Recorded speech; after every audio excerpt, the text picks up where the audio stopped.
Olá, olá! Você tem muito medo de errar? Valoriza muito a opinião dos outros ao ponto de deixar de fazer algumas coisas com medo de ser criticada, de ser menosprezada, rejeitada? Você vive se cobrando demais, se condenando quando você erra? Então esse vídeo é para você. Fica até o final, que eu vou te ajudar a lidar com esse medo de errar que por vezes nos paralisa. Se você está chegando agora, seja muito bem-vinda. Meu nome é Luísa Grete Nazaré. Eu sou mentora de vida espiritual para mulheres cristãs inquietas e ocupadas, aqui na Fluirá. A Fluirá é um ministério que visa equipar discípulas de Jesus, como eu e você, a navegarem o caos das suas muitas demandas, dos seus muitos desafios na vida, com mais calma e confiança no Pai. E a gente faz isso através de conteúdos gratuitos como este, aqui no nosso YouTube, ou no podcast, ou no nosso Instagram, mas também e principalmente através do nosso programa completo de crescimento espiritual para mulheres cristãs inquietas e ocupadas. Durante 12 meses no programa, a gente passa por temas que vão fazer com que a sua fé fique mais fortalecida e mais capaz de enfrentar os desafios da vida sem tanto desespero, sem tanta ansiedade, sem tanta preocupação. E a gente abre turmas 2 vezes ao ano, em março e em setembro. Eu te convido a clicar no link que está aqui na descrição para você conhecer um pouco mais do nosso programa e, quem sabe, entrar na lista de espera para a próxima turma, tá bom? E antes de começar a falar sobre o medo que a gente tem de errar e de falhar e de sermos criticadas pelos outros, eu queria só te pedir mais uma coisa. Se possível, dá um like nesse vídeo e deixa um comentário aqui embaixo. Isso ajuda muito que o conteúdo chegue ao máximo possível de pessoas e que o YouTube entenda que esse é um conteúdo relevante. Então, conto com a sua ajuda, tá bom? Vamos lá pro conteúdo de hoje? Uma das maiores dificuldades que pessoas ansiosas como eu e você temos é lidar com a possibilidade de algo dar errado e a gente passar vergonha na frente de todo mundo. Você já reparou isso? Se você ainda não acompanha a nossa série completa, vai lá pro episódio 2 depois e assiste. No último episódio a gente falou sobre como é inevitável que algo dê errado. Do lado de cada eternidade, por conta da queda, a gente vai sempre conviver com algo se quebrando, algo fora do lugar, algo não saindo exatamente da maneira como a gente idealizou. E a gente falou sobre como é perigoso a gente viver buscando a vida ideal em um contexto em que a gente não vai conseguir alcançar. A gente também morre de medo de algo acontecer que a gente não estava prevendo e aí a gente não saber como ter jogo de cintura para se acalmar na hora do imprevisto e aceitar que os planos mudaram e conseguir aproveitar mesmo que os planos sejam mudados e estejam diferentes. Muito do nosso perfeccionismo vem dessa vontade de não falhar. E quando a gente erra, porque é inevitável, todo mundo erra, a gente morre de vergonha, como se o fato da gente ter feito algo errado dissesse respeito ao valor que nós temos, à nossa identidade. E quando o assunto é relacionamento com Deus, então tem um fator ainda mais complicador, que é nós temos medo de Deus nos punir quando a gente erra. Muitas de nós ainda têm uma visão de Deus como um juiz exigente, carrasco, que está nos analisando, nos julgando e está sempre pronto a nos condenar e não nos dar aquilo que a gente tanto deseja se a gente errar. E aí, quantas de nós, quando a gente falha, a gente tenta se consertar sozinha antes de nos achegar a Deus, porque justamente a gente tem medo de que ao nos achegarmos a Deus, o que a gente vai receber é castigo. E aí a gente vive tentando apresentar para Deus uma imagem de santidade e perfeição, sendo que Ele já sabe que nós não somos perfeitas. E todo o enredo da salvação tem a ver com o fato da gente não conseguir atingir a perfeição sozinha, sem a graça de Jesus. Deixa eu te contar uma coisa. O Senhor nos chama à perfeição e à santidade, mas Ele não espera que sejamos perfeitas pela nossa própria força e Ele não espera que nós iremos alcançar a perfeição enquanto Jesus não voltar. Por isso mesmo que Ele nos dá graça sobre graça por meio de Jesus. Em Hebreus, o autor diz o seguinte: visto, portanto, que temos um grande sumo sacerdote que entrou no céu, Jesus, o Filho de Deus, apeguemo-nos firmemente àquilo que cremos. Nosso sumo sacerdote entende as nossas fraquezas, pois enfrentou as mesmas tentações que nós, mas ele nunca pecou. E ele sabe que a gente ainda vai pecar. Esse é o meu parênteses. Assim, aproximemo-nos com toda a confiança ao trono da graça, onde receberemos misericórdia e encontraremos graça para nos ajudar quando for preciso. A gente perde a oportunidade de receber a graça de Jesus para lidar com a nossa luta, com o nosso pecado, com aquilo que a gente ainda precisa melhorar, porque a gente tem medo de ser castigado, sendo que Jesus tomou sobre si todo o castigo, para que nós possamos ter um relacionamento de graça e misericórdia com o Senhor. A Bíblia diz que não há mais condenação para quem está em Cristo. Então, a visão que nós temos de Deus como um juiz bravo, que vai nos castigar quando a gente erra, ela é uma visão equivocada que nos impede de desfrutar da graça de Deus que está disponível em nós em Cristo Jesus. E se Deus nos dá a graça, por que a gente não se dá a mesma graça? Eu vejo muitas de nós confundindo a luta genuína contra o pecado, que ainda habita em nós e vai habitar em nós do lado de cada eternidade, e o negar-se a si mesma, com baixa autoestima. A gente acaba se tratando com autocobrança, com autocomiseração e às vezes mesmo com autopiedade. E a Bíblia diz que não há mais condenação para quem está em Cristo. Mas nós mesmos nos condenamos e punimos, ao invés de corrermos para o trono da graça do Pai. E a gente acaba perdendo toda a potência de estarmos em Cristo. Eu vou falar uma coisa muito séria aqui.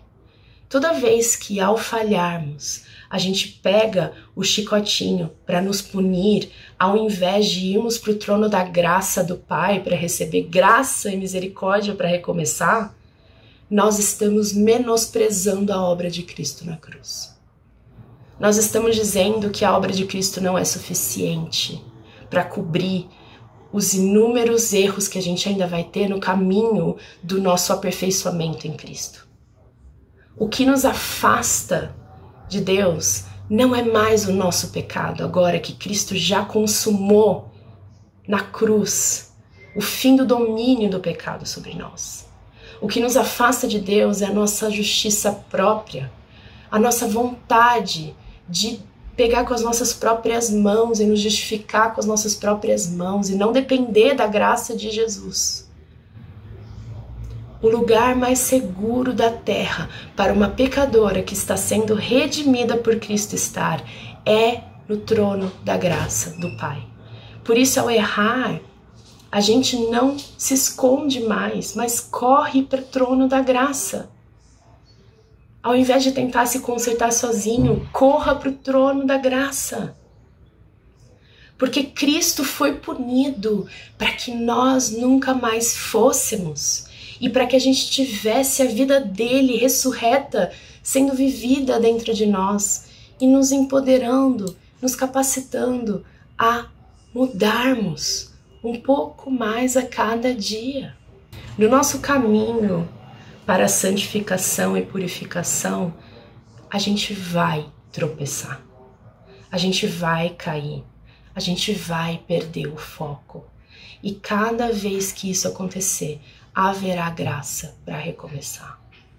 Cristo se entregou por nós e hoje vive em nós, justamente para dependermos cada dia mais da graça dele e podermos receber do Pai toda a graça e sabedoria para recomeçar sempre que precisarmos. Dane Ortlund em seu maravilhoso livro Manso e Humilde, diz que Deus se alegra em glorificar a suficiência do Filho ao dar graça para pecadores que se arrependem.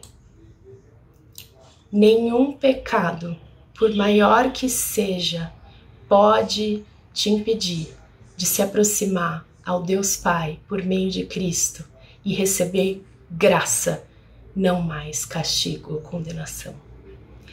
E cada vez que a gente se aproxima do Pai, pedindo e reconhecendo a nossa necessidade de graça, há alegria no céu e não decepção. Lucas 15:7, na parábola da ovelha perdida, da dracma perdida, nesse contexto, diz que: digo-vos que assim haverá alegria no céu por um pecador que se arrepende, mais do que por 99 justos que não necessitam de arrependimento.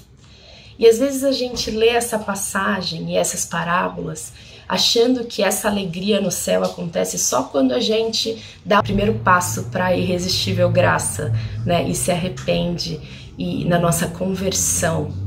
Mas essa alegria acontece toda vez que a gente busca na graça de Deus a solução para o nosso pecado. O viver com Cristo é de arrependei-vos e credes. Em arrependei-vos e crede, para receber graça e mais graça. Nossa vida, do lado de cada eternidade, vai ser de ciclos de arrependimento, até que o reino de Deus tenha tomado todo o nosso ser, até que todo o nosso coração tenha se convertido a Jesus. Só que arrependimento é diferente de culpa. O sentimento de culpa traz consigo o sentimento de condenação e castigo. E o Senhor não quer que a gente nutra um sentimento de culpa para com os nossos pecados, mas de arrependimento. Quando nos arrependemos, a gente está admitindo a nossa culpa, mas entregando essa culpa, crendo que há perdão e graça para recomeçar ao invés de condenação e castigo. A gente não pode mais ficar andando por aí como pecadoras miseráveis. Nós precisamos entender que toda vez que a gente peca, todo pecado confessado é pecado perdoado. E a nova criação que a gente recebe em Cristo Jesus toma posse novamente do nosso ser. A gente precisa viver a partir da certeza da nossa plena justificação e liberdade em Cristo. Algumas de nós, mesmo depois de convertidas a Cristo há anos, ainda vivemos em um estado mental de fatalismo e a gente tem como a nossa identidade principal a pecadora miserável. E de fato, sem Cristo, nós somos pecadoras miseráveis. Só que em Cristo, nós não somos mais as pecadoras miseráveis de antes. Nós somos feitas novas criaturas. Nós morremos para o domínio do pecado. A pecadora miserável não é mais a minha identidade. Eu sou ressurreta em Cristo Jesus. E eu estou ressurreta para uma nova vida que pode agradar a Deus. De modo que, de agora em diante, a ninguém mais consideramos do ponto de vista humano. Ainda que antes tenhamos considerado Cristo dessa forma, agora já não o consideramos assim.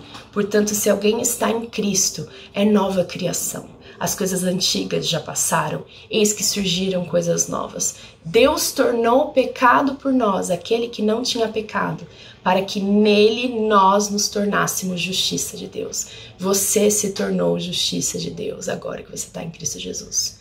Ainda que no caminho da santificação você ainda erre, você ainda tenha que lidar com o pecado, você não é mais a pecadora miserável de antes, agora você é justiça de Deus. Você é casa do Espírito Santo, você é filha amada do Pai, você é nova criação em Cristo Jesus. Essa é uma mudança de mentalidade que transforma tudo. A gente precisa que vire uma chave na nossa mente com relação ao pecado, que é saber que ele não mais nos domina. A gente ainda vai ser sim influenciada, tentada pelo pecado, mas nós não somos mais incapazes de não seguir os instintos da nossa natureza pecaminosa. O domínio do pecado está vencido. A gente precisa concordar mais com o que Jesus diz ao nosso respeito do que os rótulos que a gente coloca para nós mesmas e que a gente recebeu ao longo da vida. Por estarmos em Cristo, hoje nós somos filhas amadas, adotadas do Pai, libertas do domínio do pecado, habitadas e empoderadas pelo Espírito de Cristo, assentadas com Ele nas dimensões celestiais, coerdeiras de todas as bênçãos espirituais em Cristo Jesus. Ele disponibiliza a nós toda a sua sabedoria e poder para vencermos o pecado que ainda existe em nós para a sua glória.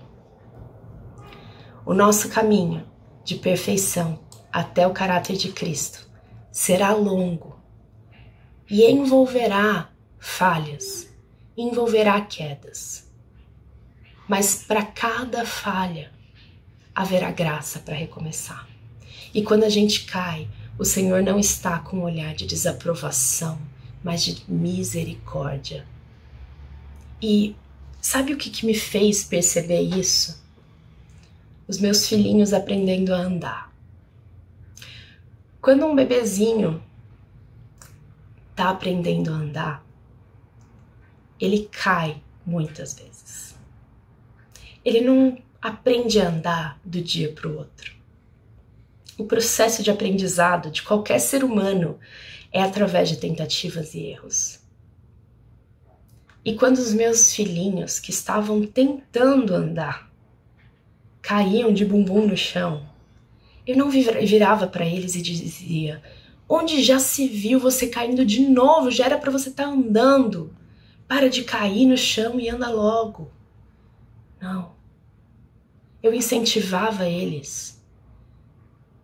Eu passava remedinho na ferida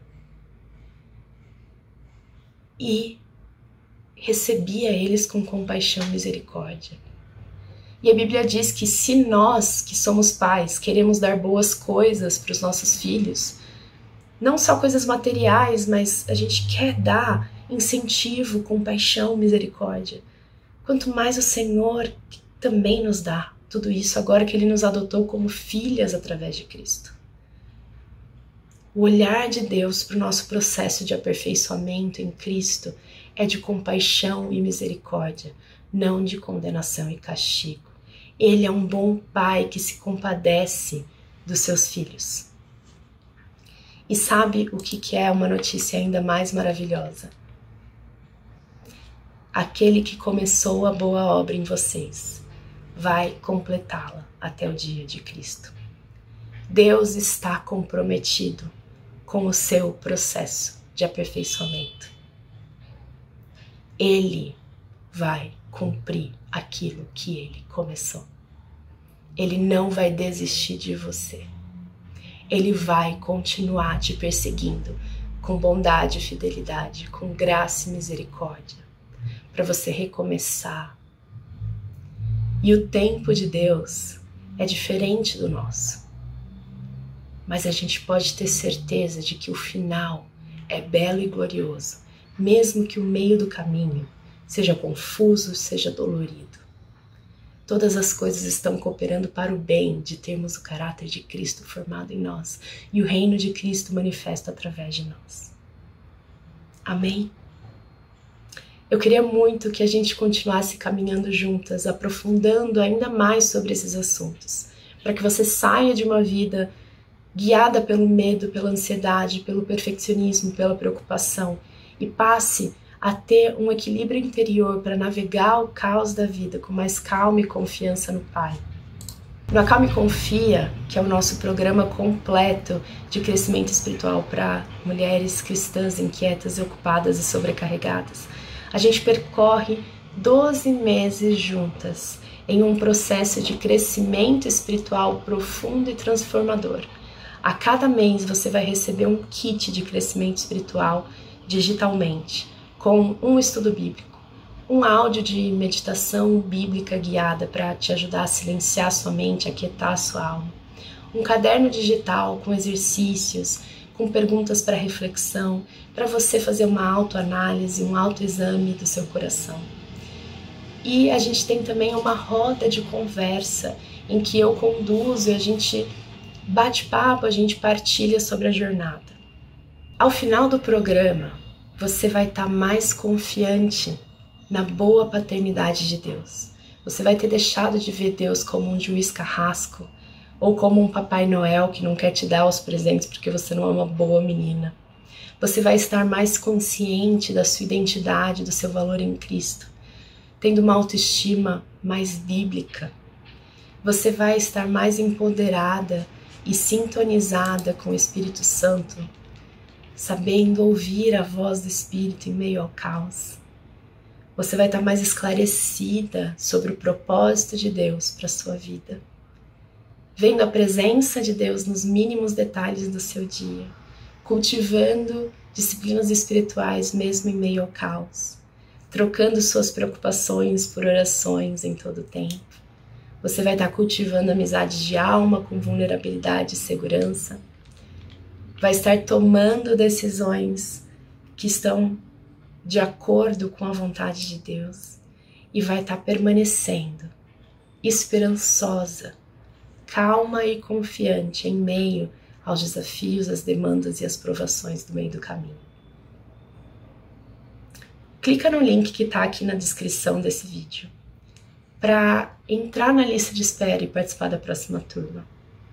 Eu quero muito que você seja abençoada como mais de 450 mulheres têm sido abençoadas por esse processo. Te espero. Um beijo.